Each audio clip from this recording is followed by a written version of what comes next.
Hello there, I'm Lady Loy, and I'm a DJ on Lovers Rock Radio on a Friday 7 till 9, and on a Saturday on Gold Standard Radio from 7 till 9.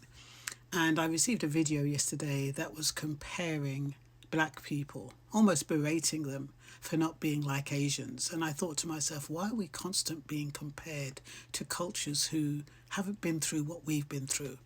So I've come up with this story, which I have typed up to keep me concise and within my time frame. So I'm going to read it to you now. Black people have had a history of pain and survival, yet I'm constantly seeing videos where we are compared to other cultures and berated for not being as business-minded as them. Why are we constantly shamed and berated by our own black folk when our history and experiences differ? Let's sit with this for a moment, because what I'm naming isn't abstract history, it's lived weight. It's muscle memory. It's the quiet exhaustion that doesn't always have language, but shows up in our bodies, our families, our choices, our silences and our brilliance. Black people carry a history that didn't ask permission before it entered the room. A history of pain, yes, but also of survival, so relentless it borders on miraculous. And yet somehow the same survival has been used against us. We've been compared, measured, ranked, audited and shamed as if history started at the starting line instead of centuries behind it. As if resilience didn't cost anything. As if endurance didn't leave scars. We are told to look sideways at other cultures and ask, why don't you have what they have? Without ever being allowed to ask, at what cost did they get it? We're told to admire outcomes without interrogating conditions, to internalise deficit without acknowledging design. And after a while, comparison becomes a quiet form of violence because it trains us to doubt ourselves while ignoring the terrain we were forced to cross barefoot. So, the question of what we do next cannot be answered with hustle culture slogans or respectability scripts. We are not victims waiting to be saved, but neither are we superheroes immune to damage. We are survivors, and survival is not the end goal, it is the foundation. What we do next begins with refusing the lie that survival is something to be embarrassed about. Survival is intelligence, survival is strategy, survival is innovation under pressure. Our ancestors didn't just endure, they adapted, created, coded messages into songs, built community where none was permitted, turned scraps into cuisine, rhythm into resistance, faith into oxygen. That means what we carry is not just trauma, but tools. But tools only matter if we're allowed to put them down sometimes. One of the first things we do next is realise without guilt, not performative rest, not earned rest after a burnout, but rest as repair. Because a people who were never allowed to stop, were never allowed to feel, and unfelt pain doesn't disappear, it becomes normalised. It shows up as hypertension, it fractures families, as impatience with ourselves, our harshness towards our own children. Rest is not retreat, it's recalibration. It is how survivors become elders instead of martyrs.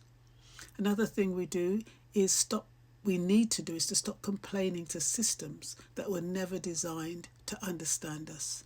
Comparison culture thrives on explanation. It keeps us busy justifying our humanity instead of investing in our wholeness.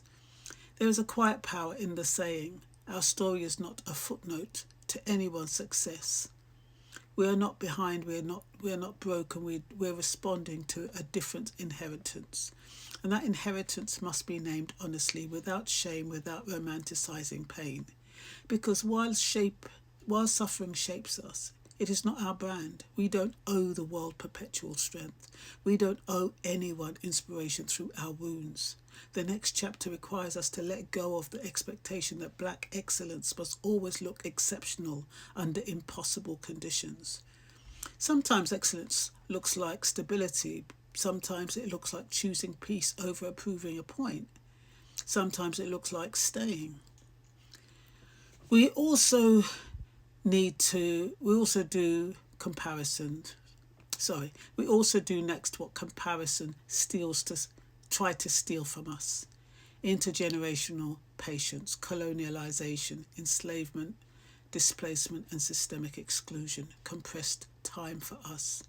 We were expected to catch up in a few decades what others built over centuries, often with stolen labour and protected access. That impatience was never neutral. It was never designed to keep us feeling inadequate. So we reclaim time, we think in generations again, we plant seeds, knowing we may never sit under the shade, and we stop calling that failure. Economically, culturally, emotionally, we move forward by strengthening what was always our quiet advantage: collective care. Not the romanticised version, but the practical one: circulating resources intentionally, supporting black businesses not just when they trend, but when they're struggling, teaching our children not only how to succeed in systems, but how to survive outside them if needed. Passing down financial literacy alongside cultural memory, letting community be more than a hashtag. Emotionally, we tell the truth to ourselves.